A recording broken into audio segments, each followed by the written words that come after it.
Welcome to the Circle Sessions featuring the Circle of Experts. The Circle of Experts are Yasmin Robles from Robles Designs, Tanisha English Amamu of TJE Communications, and Don the Idea Guy. I'm Brett Johnson from Circle 270 Media, podcast consultants. Each week, one of the Circle of Experts joins me to talk about the critical aspects of growing your podcast. We focus on marketing, social media, monetization, and website design to help you implement all of these together. This week, Don is here with the Circle of Experts. He possesses creative powers beyond those of mere mortals. Don, the Idea Guy, rescues those in need of innovative ideas through his brainstorming sessions. They are at $5 Brainstorms. Don, thanks for joining me again today. Welcome. You know, at least I'm realizing at the beginning we have the video going. So I'm like, we should have a circle of experts. Yeah. Circle.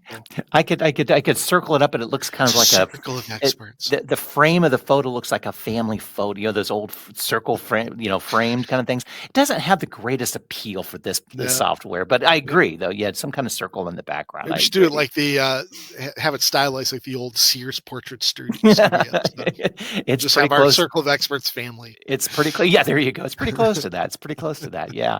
Some really interesting stuff in the past a week or so popping up in the news. And I know both you and I are in agreement with this news article that it's a good thing that new. Amazing, right? We're agreeing on one. We're leading off. We're in harmony. Yeah. So new podcast debuts dipped in May. The number of new podcast launches continued to decline in May, falling to the lowest number in more than a year. And the doomsayers would say, "Oh boy, the shine's gone. It's not good anymore." But come back to TV. Podcasts are down. Exactly. Where actually Don and I are in agreement. This is great. It's less noise. Get in here. It is a much better opportunity for people who are serious about launching podcasts or maintaining their podcasts to continue what they're doing, because there's less noise getting in the way. There's less just launched. Check out my podcast online. There's fewer people doing it. It's still a ton of podcasts being launched, and AI is making it easier. I think you're probably going to hear a lot more new AI podcasts launching, but the fact that the number's down a bit last month, I don't know if that's the start of a trend or not. Maybe just May was a rough time for people to start a podcast. I'll be curious to see what this group says for June numbers, but I don't think it's a bad thing. I don't think anybody that's listening needs to hear that and go, "Oh man, is it already on its way out? Did I jump in too late?" No, you're fine. You're fine. Come on in. The water's fine. Right. Well, you've got another statistic you can take a look at as well, too, that if you look at the total number of total number of podcasts in the system. Okay. So we're talking 5 to 6, maybe upwards of 7 million podcasts available out there.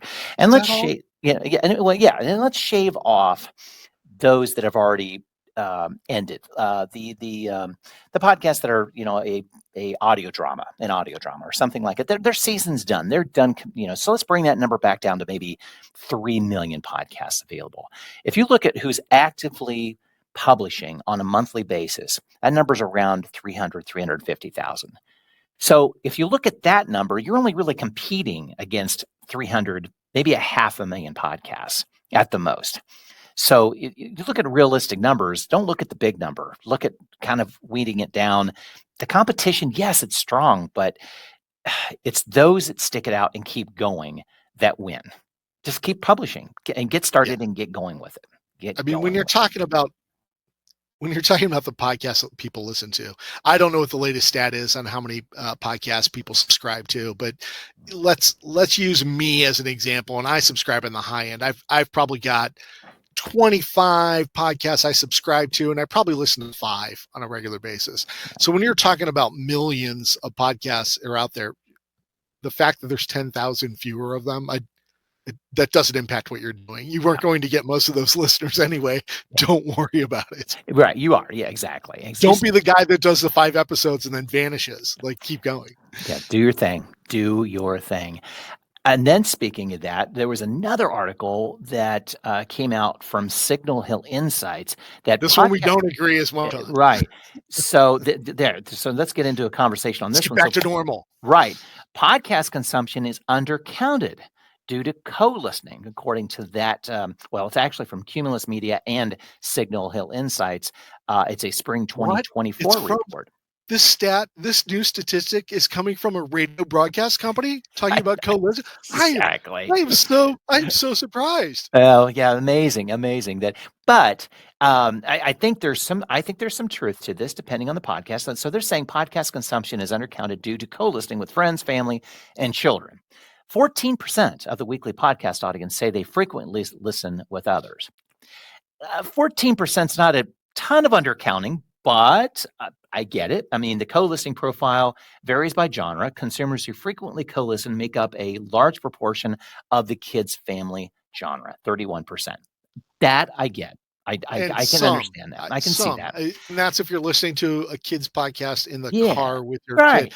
I still remember my nephew watched YouTube, and he watched this channel that was Angry Orange, it was something like Angry Orange or Irritating Orange or whatever it was. Yeah. And he watched that by himself. He watched a ton of it, but he watched it by himself. There was not parental oversight for every single piece of content. Neither was there when I was growing up. My mom couldn't be there to watch everything I watched on TV with me.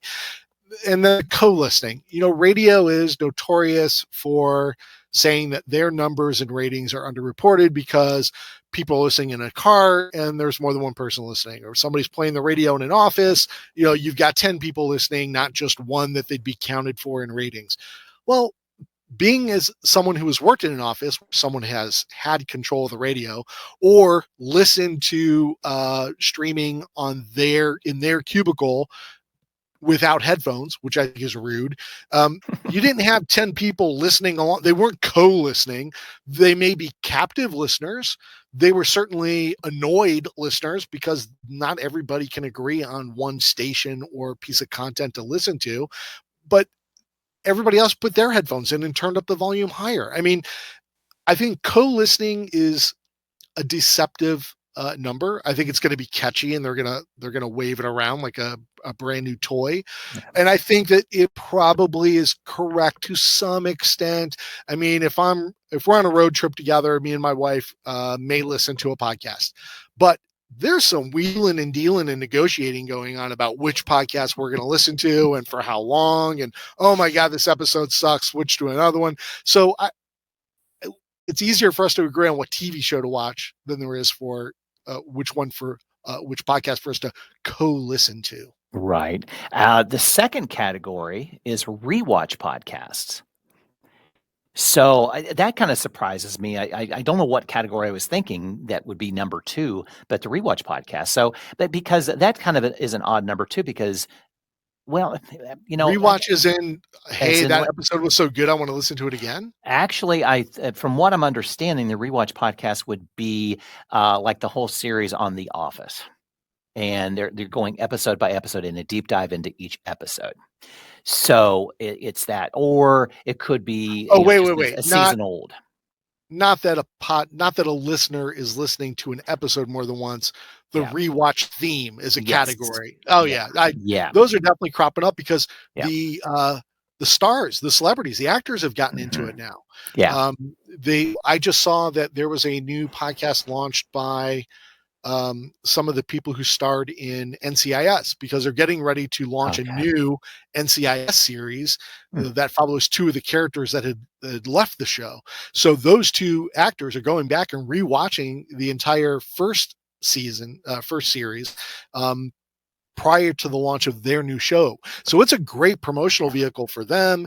I love it whenever the actors do a rewatch of their own shows. It was a lot of fun. There was one that it had a couple of the guys who were on MASH, the guy who played the cook, Igor on MASH. And then he would have a guest star on that was in a guest episode of MASH, and he was rewatching, and they're kind of fun. The West Wing was a really good one too. They had the West Wing actors on there. So yeah, I can see how that's emerging as a category, especially with the actors, because their agents are saying, hey, you need to get into this.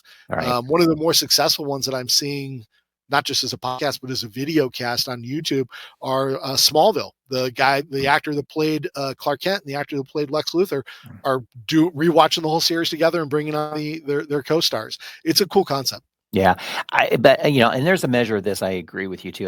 We need to be careful how the co-listening percentage or the ratio here, because we both talked about this too. Radio and print in their heyday were going way out of whack in regards to the co-reading, or how many times was a print a magazine read by, I think, if you got to watch that number. I mean, let's for not do crazy. I worked for our local newspaper here for several years, and you they would shove that number down your throat like, oh yeah, it's not just one subscriber that you're counting. You have to count like the 10 or 12 people that are going to read that newspaper after that first person's done with it, because they're everybody in the house is going to read it, even if not the whole thing. The kids are reading the comics, dad's reading sports, and then they take it to work with them, and people pick it up at work to read the sports section, the business section, and it gets carried around. It's just, we can't even count the number how high it is, but we're going to say it's 12. So if we and then, get to when it gets thrown in the recycling bin, the recycler's gonna, when they pick it up, they're gonna look at the headline. That's number 13 there. right, And if then we they get wrap the fish in it, and the right. fish are gonna read it.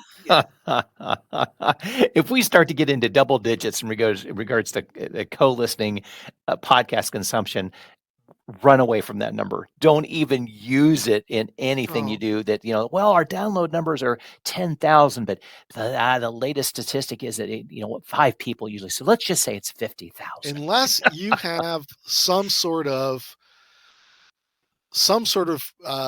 social proof that that's happening. Like if people are posting, oh, me and my friends tune in all the time. We carpool and we listen to this murder mystery podcast every time we go to. Great.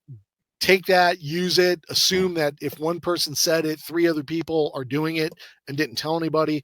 But don't just pull numbers out of the air and tell people that, oh, we've got 3 times as many listeners because Cumulus says 3 people listen to a podcast. Right. Yeah, exactly. Another thing, I've not heard anybody say this to me, that they have found a podcast via YouTube. But it's stating the world's entertainment. YouTube is the dominant podcast discovery platform. Yeah, I don't get it. I mean, I don't podcast either. tools, their player is set up that when you open another screen in front of it, it stops. Yeah. So for me, podcasts are background audio, and I'll even take like there's This Old Marketing podcast.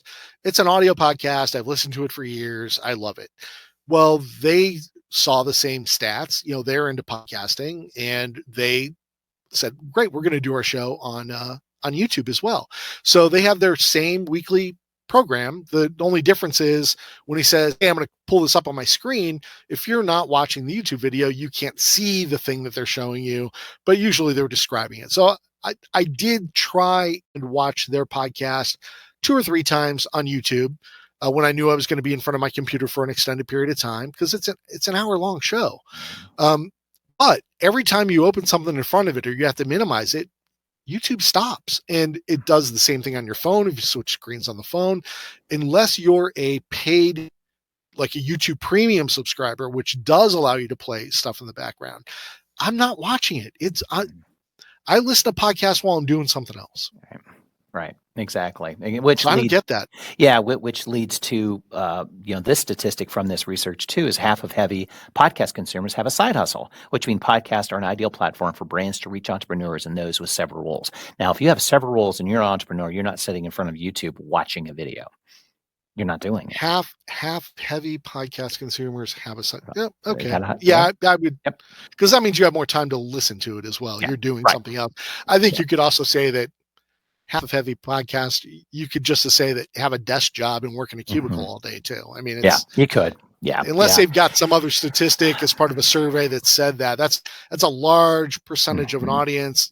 What do they say what they consider heavy? I don't see a number. Right, exactly. And again, you have to take all this research with a grain of salt, because like you said at the beginning, this is coming from a broadcast company. So you don't, these questions, the answers that are coming from the questions are not necessarily a focus of podcasting specifically. It's more of a radio research, and they're asking some podcast questions as well. Well, and within it. And survey results are only as good as the profile of the people who complete the survey too. Right, so right. did they, who are the people. So it's encouraging. It's great to hear. It gives you the perspective to go, yeah, you're right. More than one person could be listening to your podcast at the same time. Do I think that's grounds for you to go, oh my God, let's double our audience size? No, it's not there. It's just not there.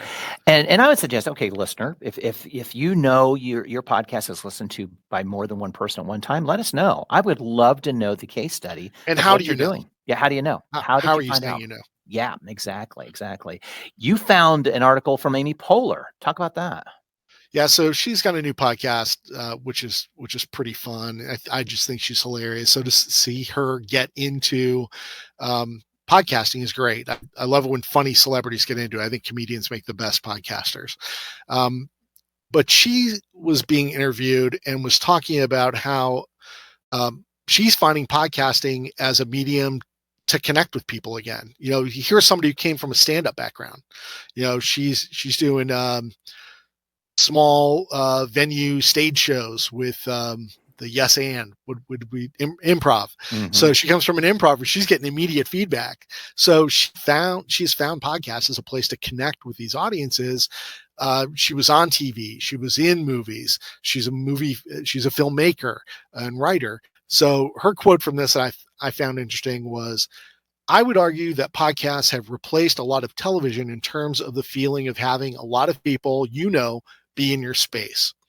Poehler said, we used to watch TV and visit the characters we like, and I think we do that now with podcasts. We want to check in and see how someone's doing. And I think a lot of that comes from the fact that Poehler comes across as very accessible. You can get a hold of her on social media. Her characters come across as very personable. And I think she's probably seeing a lot of success and getting great social feedback on this.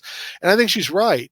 When I hear people have conversations about the podcast they listen to, there will typically be somebody in the room that listens to a similar podcast, if not the same podcast. I notice that a lot with the true crime. There's the popular ones, and it seems like everybody listens to the most popular ones, and they learn about them from each other. So if they aren't listening to the exact one somebody else in the room they're having a conversation with does, they're going to sample it after that person gave it an endorsement. So while I would not consider that co-listening, as reported in the article, the previous article, I still think it is people who are having conversations about the same episode that they watched but not together, or listened to but not together. I think that's the water cooler talk. Did you see that episode of Survivor last night? I think it goes back to that, where we do tend to enjoy a lot of the most popular content, and then we want to talk about that content with other people to get their perspective on it. Right. I know there's a lot of talk about the dislike of so many big names coming into the podcast space. But I think it leads toward what you just said. So let's take a look at the lineup of TV shows. There are certain TV shows that you don't know who the stars are, but they're built up because maybe they're sandwiched between two big heavy hitter shows. So let's allow those stars that are coming into the space to broaden the listenership of podcasting, and possibly you take advantage of that wave. So do you have a big name you're referring to when you said that they were getting some flack for coming in? No, it's chatter on podcast Facebook Spaces that they just like, all these big name comedians and such. It's all they're doing. They're afraid that they're losing listeners, or that listeners are coming into the podcast space just to listen to like an Amy Poehler. But I think it's short-sighted in saying that, going, yeah, but now they're in the space listening to podcasts that maybe they never would have before. They found something they liked or who they liked, and now they're going to get addicted to listening to a podcast. And especially if the negative feedback is coming from the fact that more comedians are getting into it, or more actors are, you have to keep in mind that that's how TV programming got rolling there for a while. It's like, for a while they said they're just handing TV shows to comedians. You just got to go out to Hollywood, and if you're a comedian, they'll just hand you a TV show, because comedians with TV shows it was very formulaic. They could come in and basically be one of the characters that they did a shtick on for the stand-up routine, and their show became about that character that they talked about. I mean, Roseanne, Tim Allen, Tim Roseanne, Allen. Tim Allen, Seinfeld. Yep. Like all of a sudden, every comedian got a show. And I think that they're seeing that with podcasting now, only you can find out much more quickly if a podcast is going to be successful. You don't have the production costs. You don't have the contractual costs. They can do it from anywhere. So rather than, wow, this comedian has to give up their stand-up touring to go to Hollywood and film a half-hour sitcom for a couple of years, they can tour and do a podcast from wherever they are and continue that. And they don't need permission from a studio to launch a podcast. They can do that themselves, and they can support it with their fans who wish that they were turning out more content. I think that the people who like that kind of content are going to continue to listen to it.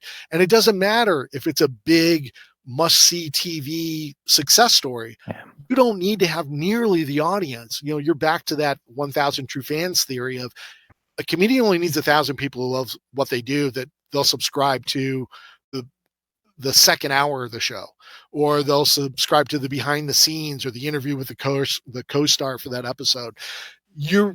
If you hate it, I'm sorry to tell you, you're going to get a lot more of it because more of them are going to jump on board. Yeah. And they don't like it. Well, they're not in it for the long run. So what? They're in it.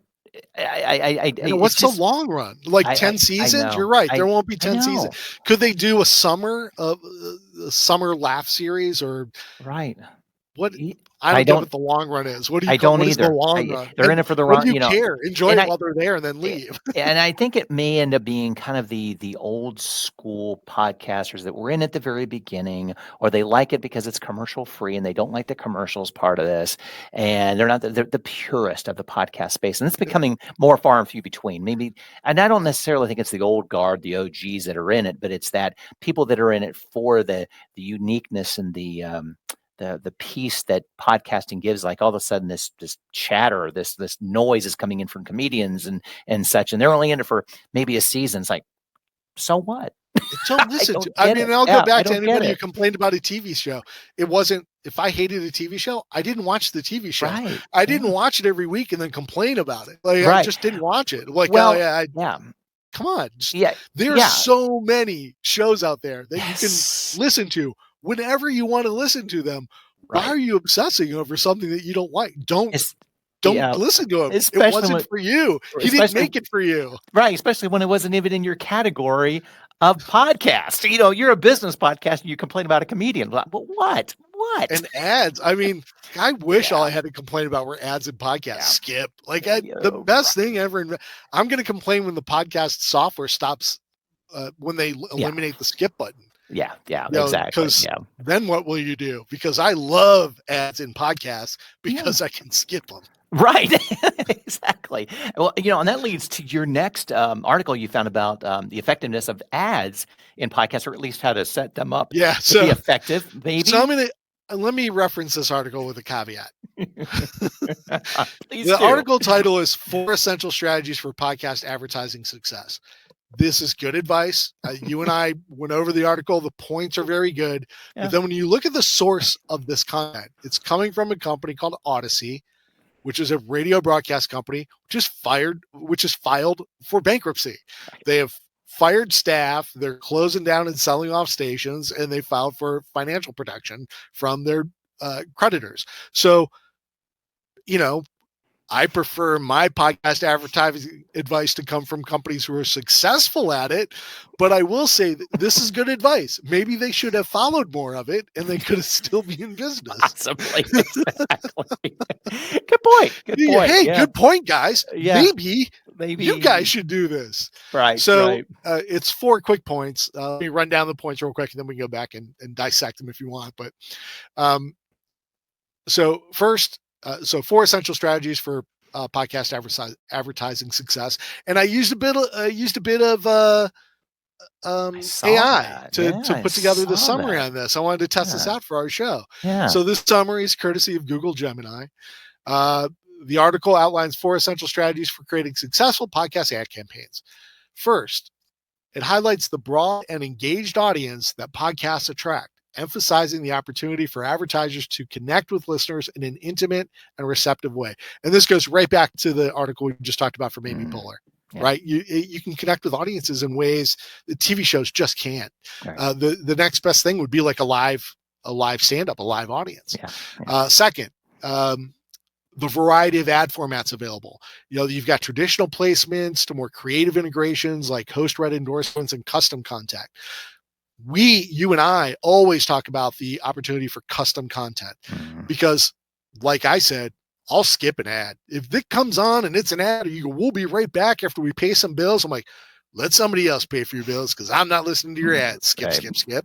Yeah. But if you're saying, hey, you know what? I love having Brett here in the studio.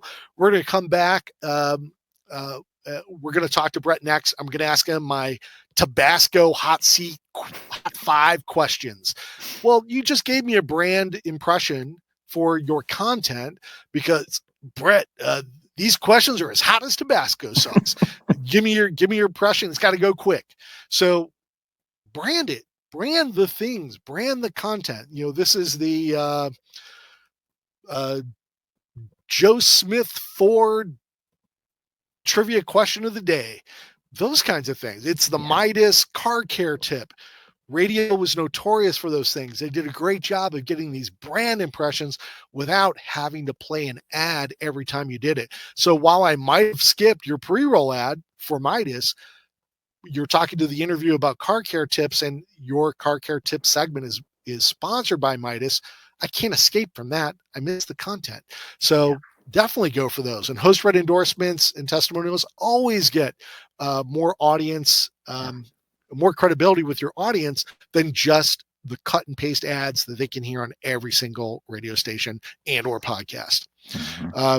Third, the importance of measuring campaign success through the entire marketing funnel, allowing brands to track listener engagement and optimizing their campaigns for maximum return on investment. If you're selling ads in your podcast and you are not focused on delivering measurable results for your audience, your client is not going to advertise with you more than once. Because, Brett, what's the number one reason people don't renew their advertising content? What's the excuse again? I would think it would be no ROI, no Didn't return work. on investment. Didn't work. Yeah. Didn't work. And didn't work is customer speak for I didn't see any ROI. Right. And I also love the fact that this talks about the different steps of the marketing funnel. You're going to have some advertisers who are interested in leads. They just want the top of the funnel. You're going to have other people who want to sell something through it. They want to make sure that they can look and say, that advertising brought me direct orders. You know how you find out what your customer's looking for? You ask them questions, right? Right. And then finally, the article stressed the power of collaboration, showcasing how brands can partner with podcasts and other hosts to develop unique and memorable ad experiences. And I wouldn't just say ad experiences, content experiences. I mean, Brett, you're working with the circle of experts. Right. We all have our own separate brands, but once a week, you get together with one member of the circle of experts and we team up to talk about content. Right, exactly. So yeah, I do want to break down a couple of things. The second point about exploring the variety of ad formats, we have talked about the sponsorable segment, ad infinitum, and nobody's doing it. And again, I don't listen to every podcast. It's impossible because there are hundreds of thousands of them. But I don't know of anyone talking about the success of using that. So therefore, I'm assuming no one has even thought about doing it. I'll give you a great example of how the marketing podcast I talked to you about. They've been doing marketing forever. They're both marketing gurus. They're brilliant guys. But they've joined the HubSpot podcast network. That's how popular their podcast is. You know what they do? They play 3 ads back to back. 4 ads back to back to back to back. It's so skip. I'm not listening to the ads. They do a segment. They do 2 segments at the end. One is the hit or miss, like the win of the week or the loser of the week. And they do like a success story. Okay. Neither one of those is sponsored by one of the ads that they ran. They ran 4 ads. Make one of them a sponsor of your other segment. So at least when I skipped it, I would have heard this week's hits and misses brought to you by, and I can't even tell you who the sponsor is because I skipped the ad. Mm-hmm. Yeah. It's not even branded that you can't, as a listener, tell me, oh yeah, it's the Louisville Slugger miss. in that marketing podcast. Exactly. The only thing I can think of, maybe this might be a thought of why it's not being done, is because that segment is baked in. You can't take it out, digitally. But who cares ultimately? Because there's a lot married to that branded segment, that it's a long-term contract probably. So you can ask for more money because it's a segment that sponsor owns, quote unquote. I For think as long as they'll pay for it. yeah, And then you find exactly. somebody else, because you can go, hey, these guys sponsored for 3 years. Don't you want to jump on? They're giving it up. Right. Jump Right. in. Yeah, and I think the second point that came up in regards to the measurable pieces, the ROI, is podcasters need to continue to get smarter and smarter and smarter, and not just get sponsorships from downloads. It has to be a full market press.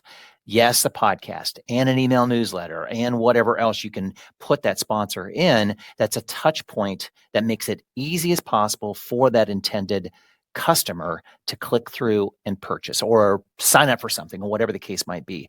Totally missing the mark on that. I don't see that in, again, of what podcast newsletters I receive, any marketable connection between their newsletter and their podcast and any sponsors that are there. We I think miss it's a really good brand point. opportunities. Oh my gosh. It's The easy to do. Morning Brew started out as a newsletter, and their newsletter is sponsored. At the very top, you got a sponsor for that issue. But then as you scroll down, there's little segments, and a lot of times those segments are brought to you by a sub-sponsor. They have a successful podcast. They do not break down the sponsorships in their podcast audio like they do with the sponsorships inside the newsletter. Even though they may be covering some of the same content, they will have a sponsor for that episode of the podcast. But one of the things I like in each episode of their newsletter is the trivia question they ask, because it's usually marketing related. That would translate easily into a podcast segment right before the end, or right in the middle before you do the commercial break, or when you come back from the commercial break. And you could tag in another sponsor on that, and it's in context. They don't need to add an ad, just add a brand mention to that content. And I think they get more response. I think that brand would get more response. Yeah, I agree. I think we're just not being creative enough with the items that you're already creating. If you're creating a newsletter, why aren't you including the sponsor in that as a touch point? Because again, keep in mind, when we're listening to a podcast, show notes are important. Totally get it. Yes, they're reference points, they're timestamps, but we're in the mindset of listening to a podcast, not necessarily clicking on a link at that point in time to sign up for, or to follow, or to see more about the sponsor. Well, and a lot of them you can't.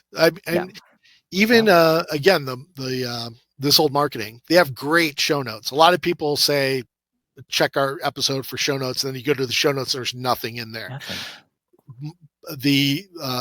This Old Marketing does a great job with the show notes. But you know where I'm listening to the podcast? In my car. Yeah. So I can't go in and look at your show notes. And you know what happens when I'm done with your episode? My podcast software deletes it. I'm not going to go back and look at the show notes of a past episode because it's gone. So your newsletter that comes to me should have that. Hey, if you missed the link for the show notes, click here, go to the blog, they're all listed, or include them in there. A show notes sponsor is a sponsorable segment waiting to happen. Yeah. Hey, if you missed the show notes, we know you guys are driving, you can't click on it right now. You're watch for the weekly newsletter. Make sure you subscribe to the newsletter. It's a separate subscription from the podcast. And the show note link is going to get sent to you the same day the podcast comes out. You need the link, go back to your newsletter. It's right there. And that could be sponsorable. Every time you say check the show notes, that could be sponsored by somebody. Yeah, quick, exactly. Get brand sponsor, not a 30-second ad sponsor, a quick mention sponsor. Mm-hmm. Right. And like you said, put it all in the vein of, we're doing this for you, listener. We're doing it for you. We're making it easy. We know you can't click on the link while you're walking the dog or whatever. The phone's in your pocket. Don't click on the link, right? Don't. Like, hey, if you're driving, don't click on the link. Don't, because we're brought to you by Nationwide Auto Insurance. We don't want you to get in an accident. What a great sponsor. Yeah. Auto Insurance. What a great sponsor. Yeah. To just think of that. Take it the next step. And this is part of what you do and I do, is that get the podcaster out of their head and think about, okay, let's get creative. Think about, take it that next step. What do you want the listener to do? What would make it easier for the listener to do? What would it make it easier for a sponsor to be a part? That you come up with a great idea that it's so good that they're scratching their head going, how can we say no to this? We have to be a part of this. And one of the things that I think we probably both did in radio was we come up with two ways you came up with a radio sponsorship segment. You went after an industry like insurance. What can we come up with that we can pitch to insurance companies and insurance agents? And you come up with it once and you could pitch it to all the agents till somebody buys it. Yep. Right. So come up with the segment. I think the show notes thing with the insurance thing is brilliant. I think that you go, hey, we're the host. We'd love you to check out our show notes, but our sponsor, Nationwide Insurance, does not want you to click on a link when you're in the car, right?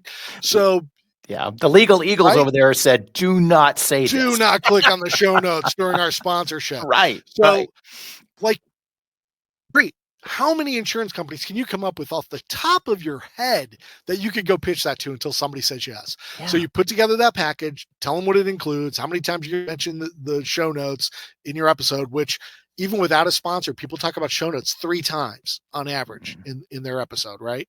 Beginning, middle, and end, minimum. Yeah.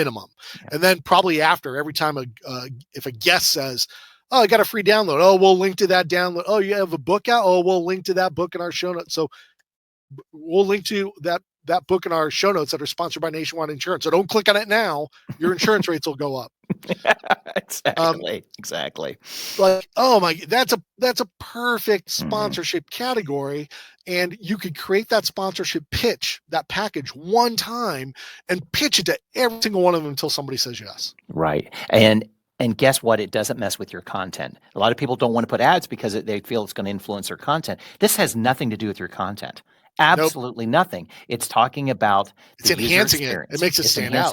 Yeah, exactly. And it's funny, and people remember funny things. They don't remember a 15-second ad that they felt forced to sit through or did not. Yeah. It's simple. If you have a fixed ad spot that's always 15 seconds or always 30 seconds, nobody's listening to it. They skipped it.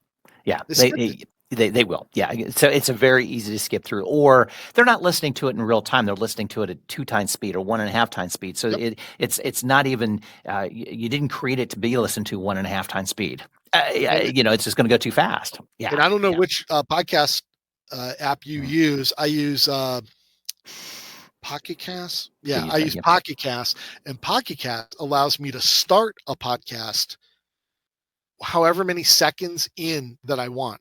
So if you've got a 30-second pre-roll, I can skip past your 30-second pre-roll. I don't even have to hit the skip button. I just tell it to start after 30 seconds. Yeah. Overcast, which is my preferred, it doesn't have that. But, it's simple enough. There's the 15-second, or, you can design your push back or push forward button. Yeah. So if a listener wants some more ideas, how are they going to get a hold of you? I don't know. This week, I think they need to call you. That insurance one was brilliant. I love that one. Why didn't I think of that before? It's easy I have my moments. I have my moments. That's what put that way. Yep. It is easy to find me at dontheideaguy.com. That's the best place to find me. All of my links to all my other projects are right from there. So super. You're looking for Don the Idea Guy, you find him at dontheideaguy.com. Super. You can get me at mypodcastguy.com. My booking calendar is there. If you want to learn more about what we do, though, you can find that at Circle 270 Media Podcast Consultants. But that's the easiest ways to get a hold of myself or Don. So please do. And Don, thanks for joining me again. I appreciate it. Or click the show notes. Put on there you go. No! Wait, don't click it now.